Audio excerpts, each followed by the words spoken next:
Hello, everyone, and welcome to the Nasdaq Dorsey Wright podcast for this Monday, November 1st. My name is Ian Saunders, and joining us as well today is Sara and Ian. Sara, coming in to the first day of the new month. I hope everyone listening got their full share of Halloween candy over the past weekend. It was a beautiful Halloween weekend here in Richmond, Virginia, and I hope it was the same wherever you are joining us from.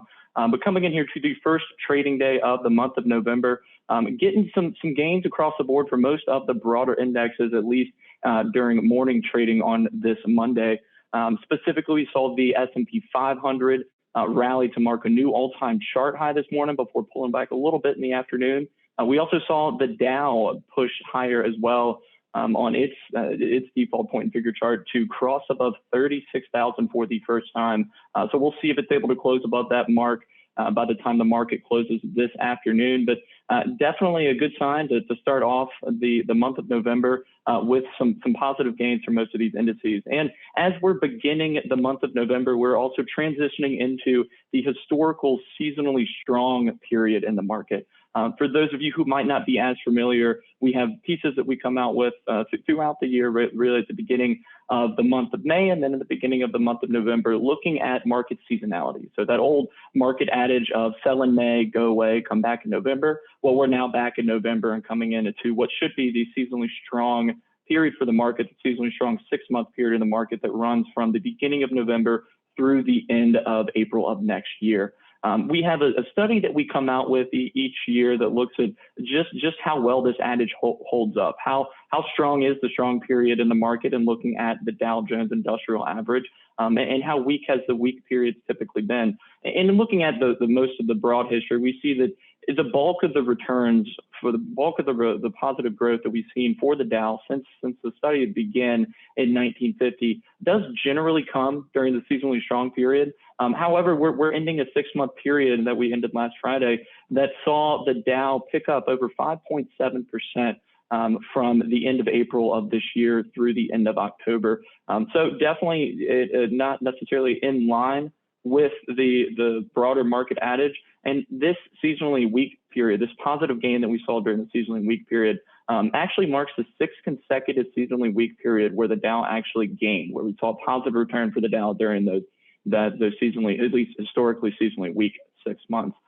However, this gain that we saw over the past 6 months of just over 5.5%, not nearly as strong as the gain that we saw in the prior seasonally strong period, which marked almost a 28% gain for the Dow from the end of October of 2020 through the end of April of 2021. So moving into this seasonally strong period, really the name of the game during the last seasonally strong period was the massive outperformance that we saw from small caps, from some specific small cap representatives there towards the end of last year, into the beginning of this year. And Sara, coming into the first trading day in this seasonally strong period, we're seeing some more of the same there, some of the movement this morning.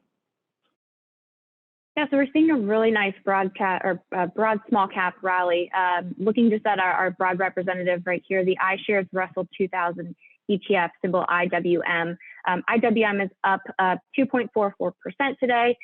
It's come close to potentially breaking that quintuple top there at 235, came within a point today. But you can see if you look at the chart, it's been trading in quite a tight trading range. It is on a sell signal here and would return to a buy signal there at 235. So that's just looking at, again, broad small caps. We're able to look at IWN as a Nancy for the iShares Russell 2000 Value ETF. We saw that chart add another X at the 170 mark. It remains below, its recent all-time highs from June, but now is trading on 2 consecutive buy signals. It's up a little less than just broad small caps, 2.16%. And then looking at IWO, the growth representative, we saw that chart move to a buy signal today at 315. That's its 2nd consecutive buy signal. Again, not up as much as just broad small caps, 2.29 when you just isolate just these growth names right now. But we've really seen outperformance from growth over the last 30 days. Even over the last week, we've seen value pull back just a little bit in terms of performance when just looking at the small cap space. But yeah, as Ian said, small caps were an area that really rallied last year, up about 27% in last year's seasonally strong period. So starting the seasonally strong period of, of this year, strong right out of the gate. Yeah, absolutely, Sarah. And I mean, in looking at some of the differences there, you touched on the broader IW. I mean, that's a real tight trading range that we've seen going back to February of this year. It's not often you see a quintuple top on any of these major ETFs. Certainly, not often you see a quintuple top breakout that actually could potentially occur there. But in looking at that growth versus value, I mean, the growth versus value conversation is something that has been at the forefront of many discussions around domestic equity investment throughout the past year. Are we finally going to enter a time where value really picks up the pace and continues to outperform growth, or is the story going to be more of the same that we've seen over the past several years, with growth leading the charge and value still hanging around down there towards the bottom of most performance percentile rankings? In looking at movement over this year, I mean, we saw that massive outperformance from value during the last seasonally strong period. We saw value kind of underperform a little bit over the course of the subsequent 6 months here. But then coming into movement here, I mean, both value and growth, as you said, I mean, look generally strong, certainly from the small cap picture. Small caps picking up the pace broadly, and we see that reflected in both of those growth and value representatives. Looking underneath the hood at some of the movement within each of those representatives does reveal some interesting pictures. Within the broader Russell 2000 ETF IWM, we see the top two sector holdings are going to be healthcare, just over 20% of the fund, and industrials at just over 17% of the fund, followed by financials and consumer cyclicals.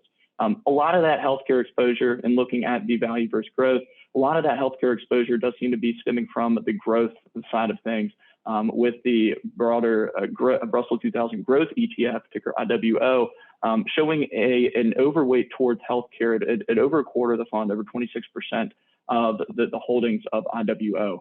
On the flip side, and looking at the value representative, we see very minimal exposure towards healthcare. Well, minimal relative to the growth side of things, just over 10% of that value representative IWN. But within the rest of the overweight that we saw from that broader small caps representative, we see financials, industrials, consumer cyclicals are all going to be those more overweight sectors, those higher exposure sectors within the value space. So we've seen saw healthcare show a little bit of outperformance. Interestingly enough, a fair amount of healthcare or that kind of biotech healthcare names have transitioned out of some of the stock models that we look at on a monthly basis with movement here this morning. So it'll certainly be an interesting story to continue to watch as it develops throughout the end of the year, to see if those areas of financial, industrials, consumer cyclicals, some of those certainly with financials and consumer cyclicals being some of those higher relative strength sectors within the Dolly rankings, see if they can continue to lead that value space to push up a little bit higher there. But in looking at some of those technical pictures, I mean, you mentioned some of those funds there, Sarah, breaking out, but we're seeing a little bit more overhead resistance in the case of the growth side of things as we look towards the next few weeks than we are for value.